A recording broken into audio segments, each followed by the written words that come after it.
Good morning, good afternoon, good evening, good night, wherever you are, whenever you are. Welcome to a new Breakout Solutions Bitcoin Technical Analysis live stream.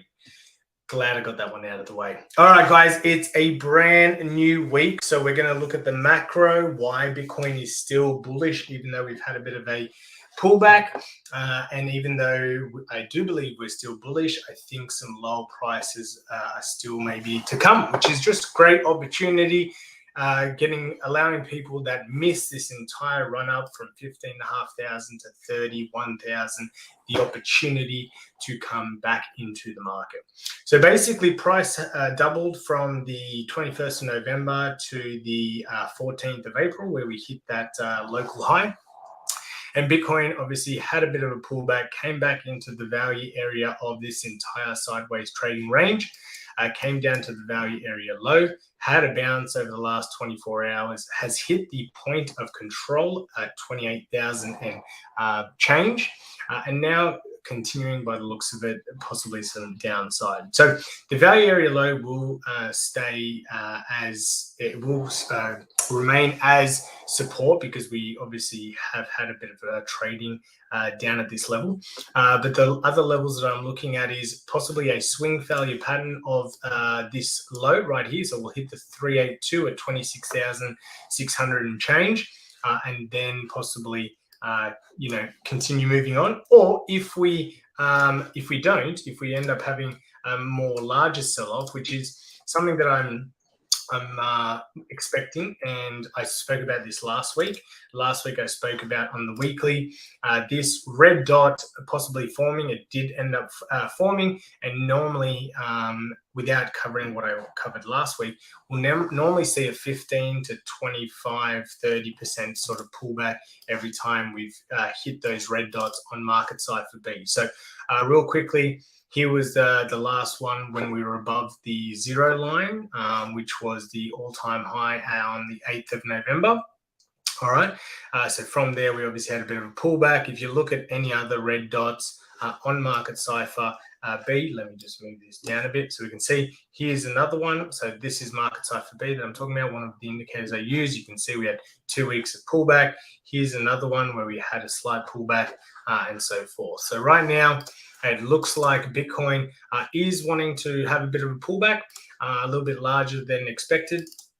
I did think we were going to go up to about 32K before having a larger pullback, but sometimes you don't get what you always want. So apart from the 382, if we do sort of break down, I'm envisioning the shoulder of this inverse head and shoulders. I did draw this out, I'm pretty sure, last week. So we created this inverse head and shoulders over the last year, but basically, and the neckline is let me grab this. The neckline is here. All right, so this was support back in May 2021. It was resistance on the 15th of August, resistance again on the 20th, and when we broke out of this inverse head and shoulders, we never really came back down to test the neckline. I guess you can kind of say this wick above came back down, but it went below the resistance once again. So I would like to see the price come down to at least 25.3 and then bounce from there. Worst case, the golden pocket from this region. Now, if we happen to just lose both 25.3 and 24,000 as support, we then need to create a fib from low to high, and let's see if I can find some confluence with some fixed range profile to see where the most amount of Bitcoin was traded during this up phase. And we can see that we have 23,000 as the biggest sort of zone area. And that's kind of, you know, that shows, that has a little bit of confluence. If I move this fib to if I move this fib to there, that doesn't give us any confluence. But if I bring it down to here, there we go. Okay, so we have the, let me remove that fib. So if we do break down and 25,000 is not support, I'll definitely look for support around the 0.5 fib, which is also the point of control of this entire upward movement. So that's been good. You can see right now we're below the high volume node. So basically there's a lot of Bitcoin traded around 28,000, and that just recently acted as resistance, as you can see in this recent wick. All right, if I zoom in, actually it'd probably be a bit easier on the 4 hour. Okay, so we came down the value area low, came up, hit the point of control, got rejected, and it seems like now we're starting to make lower lows. So I would be at least expecting 25,000 to probably, you know, to occur, but we do have some potential bounces along the way. As I mentioned, we could see a swing value pattern, grab the liquidity down here, which is exactly what I said we would do last week. So last week, when we were on the stream, okay, I've just drawn this line, we saw this price action. I said I was looking for higher. We came up, we did not get higher than 31,000. We hit the golden pocket. So let me just show you the golden pocket. So from this high to this wick low, you can see the golden pocket ended up being resistance. We didn't have enough power to come to break that, and then we started the downtrend. So I do think that we might have a similar scenario where we break down from here, get the bounce 26.6, come back into the value, and then if we do come back into the value, we'll probably end up coming back to the value area high, which is around about, you know, 28.8, and then possibly create a lower high and then continue to the downside, because it would be a bit weird for Bitcoin just to continue this free fall downfall. It seems like it's a bit like we've gone down pretty fast over the last sort of week. Okay, we've had all this trading. This is, you know, this is, think of it as the inverse of when we move to the upside. Where's my, there it is, that's what I'm after. So when we're moving to the upside like this is not sustainable, and we need pullbacks. And the same with sell-offs. This, you know, very fast decline from 30,500 to 27,000, that's, you know, $3,500 over the course of you know, a week. We need the same. We need the same to occur. We'll normally have a bit of a bounce, so we could possibly see you know, a bit of a fib retracement from here to here. Okay, so maybe you even get you know, as high as 29,360, fake out above the value area high, but we can see the value area high also has the fib retracement of the 0.5 at 28819. So we could see something like this. Okay, grab the liquidity 26.6. Make our way around about this zone and then continue the downfall. That's something I'd be probably more inclined to look at, because if we break down from here, then it's just, we're just cascading. Okay, we're just cascading. And unfortunately, due to the fact that we did go up in price very quickly over the last, you know, let's say 3-4 months now, because this has been all price action from basically the 1st of Jan. Boom. We didn't really have enough time to build some support. Obviously, we built some support here because we consolidated for quite a while, but there was no support here, as we can see. Let me get my little drawing tool. No support. Oops, let me grab that. No support here, and then no support here. So if we break through some of these key support levels, such as the value area low, we're going to probably, you know, come flying down again to 25.5. And if that does not hold, right, then we'd be looking at, you know, possibly free fall to point of control, which is, you know, still $2,000 less than the 25, and then again down here at 19K. So we do need to be mindful of that, but because we are now exiting the bull market, and I do believe that now the 15,500 was the low, most pullbacks are a good opportunity to dollar cost averaging, all right, because now is just, it's just a great opportunity, just dollar cost averaging into each pullback, accumulating more Bitcoin for the obviously incoming bull market starting at the end of the year and early next year. I see we have 6 people watching. Guys, if you have any questions, feel free to drop me a comment in the live chat, and I'm happy to answer any questions about this analysis. I just realized that my screen's been quite small the entire time, which is a bummer. I do apologize. So hopefully that looks a little bit better now. So what else am I possibly looking at? Let's check on a couple of indicators that I haven't used for a while. Let's check on the hash ribbons indicator. Let me just remove some of these indicators that have told us for a while that we've been overbought. So the moving averages on the hash ribbon look like they're coming together. This would mean that we would have a capitulation event. Normally, we don't tend to time these events, apart from this one by the looks of it, where we had capitulation. This ended up creating this huge sell-off. But if we look at history, let's have a look at history and what the hash ribbons indicator has told us when they do come together. I think it's more of usually it's a delayed indicator, except for what we had here. Let's have a look. This was another capitulation right here. So let me draw a vertical line. So the hash ribbons indicator, for those that don't know, is we get capitulation when miners turn their miners off because the cost of producing Bitcoin costs more than the electricity to actually create it and do all the proof of work that is required to do transactions and so forth. So it's usually an indicator to let us know if Bitcoin will continue being bullish. Here was another capitulation event right here.